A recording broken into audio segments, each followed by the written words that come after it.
प्रेरित चरित्र अध्याय 7 स्टेफनुस का भाषण। प्रधान याजक ने पूछा, क्या ये बातें सही हैं? उसने उत्तर दिया, भाइयों और गुरुजनों, मेरी बात सुनिए। जब हमारे पिता इब्राहिम हिरान से बसने से पहले मेसोपोटामिया में रहते थे, तो उस समय महिमा में ईश्वर ने उन्हें दर्शन दिए और कहा, अपना देश तथा अपना कुटुंब छोड़ दो और उस देश जाओ जिसे मैं तुम्हें दिखाऊंगा। इस पर वह खलदेइयों का देश छोड़कर हिरान में बस गए। उनके पिता के देहांत के बाद ईश्वर उन्हें वहां से हटाकर इस देश में लाया जहां आप आजकल रहते हैं। इस देश में ईश्वर ने उन्हें विरासत के रूप में कोई जमीन, यहाँ तक कि पैर रखने को भी जगह नहीं दी, किंतु उसने प्रतिज्ञा की कि मैं यह देश तुम्हें और बाद में तुम्हारे वंशजों को प्रदान करूंगा। हालांकि उस समय इब्राहिम की कोई संतान नहीं थी। ईश्वर ने यह कहा, इब्राहिम के वंशज पराये देश में परदेशी की तरह निवास करेंगे। वे लोग उन्हें दास बनाएंगे और 400 वर्ष तक उन पर अत्याचार करते रहेंगे। ईश्वर ने फिर कहा, मैं उस राष्ट्र का न्याय करूंगा जिसके वे दास होंगे। इसके बाद वे वहां से प्रस्थान करेंगे और यहाँ मेरी उपासना करेंगे। तब ईश्वर ने इब्राहिम के लिए खतने का विधान निर्धारित किया।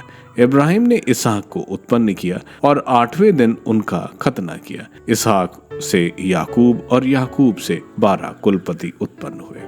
कुलपतियों ने ईर्ष्या के कारण यूसुफ को बेच दिया और वह मिस्र देश पहुंचे, किंतु ईश्वर उनके साथ रहा। उसने सब विपत्तियों से उनका उद्धार किया और ऐसा किया कि वह मिस्र देश के राजा फिरौन की दृष्टि में प्रिय तथा बुद्धिमान ज्ञान पड़े। राजा ने उन्हें मिस्र का राज्यपाल तथा अपने समस्त राजभवन का अधिकारी बनाया। उस समय सारे मिस्र तथा कानान देश में अकाल और घोर संकट पड़ा। इस कारण हमारे पूर्वजों को खाना नहीं मिल रहा था। जब याकूब ने यह सुना कि मिस्र देश में अनाज मिलता है, तो उन्होंने हमारे पूर्वजों को वहां पहली बार भेजा। दूसरी यात्रा के अवसर पर यूसुफ ने अपने भाइयों को अपना परिचय दिया और फिरौन को भी यूसुफ के वंश का पता चला। तब यूसुफ ने अपने पिता याकूब और उनके सारे परिवार को बुला भेजा। कुल मिलाकर वे 75 व्यक्ति थे। याकूब मिस्र देश गए। वहां वह और हमारे पूर्वज भी चल बसे। बाद में उनके अवशेष शेखम लाए गए और उस मकबरे में रखे गए जिसे इब्राहिम ने शेखम में एमोर के पुत्रों से चांदी देकर खरीदा था। ईश्वर ने इब्राहिम से जो प्रतिज्ञा की थी, जब उसके पूरा हो जाने का समय निकट आ रहा था, तो हमारे लोगों की संख्या मिस्र देश में बहुत अधिक बढ़ रही थी। बाद में एक नए राजा का उदय हुआ जो यूसुफ के विषय में कुछ नहीं जानता था। उसने हमारे लोगों के साथ कपटपूर्ण व्यवहार करते हुए उन पर अत्याचार किया। उसने हमारे पूर्वजों को बाध्य किया कि वे अपने नवजात शिशुओं को बाहर फेंक दिया करें, जिससे वे जीवित न रह सकें। उस समय मूसा का जन्म हुआ। वह अत्यंत सुंदर थे और 3 महीने तक अपने पिता के घर में पाले गए। इसके बाद जब वे फेंक दिए गए, तो फिरौन की पुत्री ने उन्हें गोद ले लिया और अपने पुत्र की तरह उनका पालन पोषण किया। मूसा को मिस्रियों की सब विद्याओं का प्रशिक्षण मिला। वह शक्तिशाली वक्ता और कर्मवीर बने। जब वो 40 वर्ष के हो चुके थे, तो उन्होंने अपने इजरायली भाइयों से भेंट करने जाने का निश्चय किया। उनमें से एक के साथ दुर्व्यवहार होते देखकर मूसा ने उसका पक्ष लिया और मिस्री को मारकर अत्याचार का बदला चुकाया। मूसा का विचार यह था कि मेरे भाई समझ जाएंगे कि ईश्वर मेरे द्वारा उनका उद्धार करेगा, किंतु उन्होंने ऐसा नहीं समझा। दूसरे दिन मूसा ने 2 इजरायलियों को लड़ते देखा।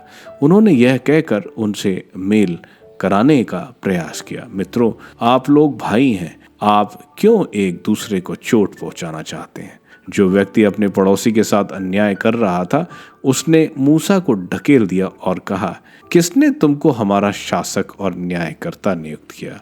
कल तुमने उस मिस्री का वध किया, क्या तुम उसी तरह मुझको भी मार डालने चाहते हो? इस पर मूसा वहां से भाग निकले और मिदियाम में परदेसी के रूप में रहने लगे। वहां उनके 2 पुत्र उत्पन्न हुए। 40 वर्ष बाद सिनाई पर्वत के उजाड़ प्रदेश में मूसा को जलती हुई कटीली झाड़ी की ज्वाला में एक स्वर्गदूत दिखाई पड़ा। यह देखकर मूसा अचंभे में पड़ गए। जब वह इसका निरीक्षण करने के लिए निकट आए तो उन्हें प्रभु की वाणी यह कहते हुए सुनाई पड़ी, मैं तुम्हारे पूर्वजों का ईश्वर हूँ, इब्राहिम, इसहाक तथा याकूब का ईश्वर। मूसा डर के मारे कांप उठे। उन्होंने फिर देखने का साहस नहीं किया। तब ईश्वर ने उनसे यह कहा, पैरों से जूते उतार लो, क्योंकि तुम जहाँ खड़े हो वह पवित्र भूमि है। मैंने मिस्र देश में रहने वाली अपनी प्रजा पर हो रहा अत्याचार अच्छी तरह देखा और उसकी कराह सुनी है। मैं उसका उद्धार करने उतरा हूँ।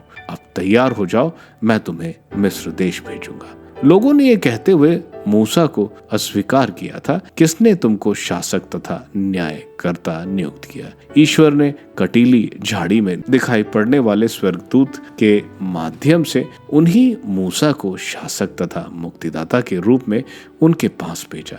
वही मूसा उन्हें बाहर निकाल लाए और मिस्र देश में लाल समुद्र के तट पर तथा मरुभूमि में 40 वर्ष तक चमत्कार और चिन्ह दिखाते रहे। उन्होंने इजरायलियों से यह कहा, ईश्वर तुम्हारे भाइयों में से तुम्हारे लिए मुझ जैसा एक नबी उत्पन्न करेगा। मूसा मरुभूमि के समुदाय के लिए हमारे पूर्वजों तथा उस स्वर्गदूत के बीच मध्यस्थ बने जिसने सिनाई पर्वत पर उनसे वार्तालाप किया। उनको जीवंत दिव्यवाणी प्राप्त हुई जिससे वह उसे हम लोगों को सुनाए, किंतु हमारे पूर्वजों ने उनकी बात मानना नहीं चाहा। उन्होंने मूसा को ठुकरा दिया। वे मिस्र देश लौटना चाहते थे। उन्होंने हारून से कहा, हमारे लिए ऐसा देवता बनाइए जो हमारे आगे आगे चले, क्योंकि हम नहीं जानते कि उस मूसा का क्या हुआ जो हमें मिस्र देश से निकाल लाया।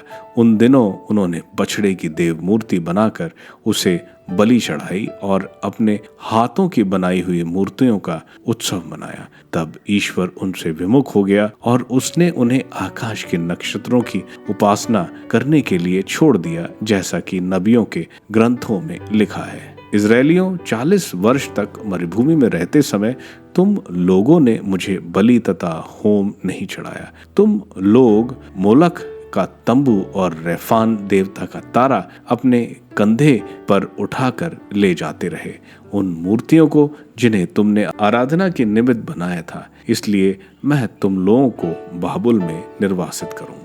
मरुभूमि में हमारे पूर्वजों के पास साक्ष्य का तंबू था। ईश्वर ने मूसा को इसके विषय में यह आदेश दिया था, तुमने जो नमूना देखा है उसी के अनुसार उसे बनवाओ। वह तंबू अगली पीढ़ी के पूर्वजों को मिला और वे उसे योशुआ के नेतृत्व में इस देश में ले आए। यह देश गैर यहूदियों के हाथ में था, किंतु ईश्वर ने उन्हें हमारे पूर्वजों के सामने निकाल दिया।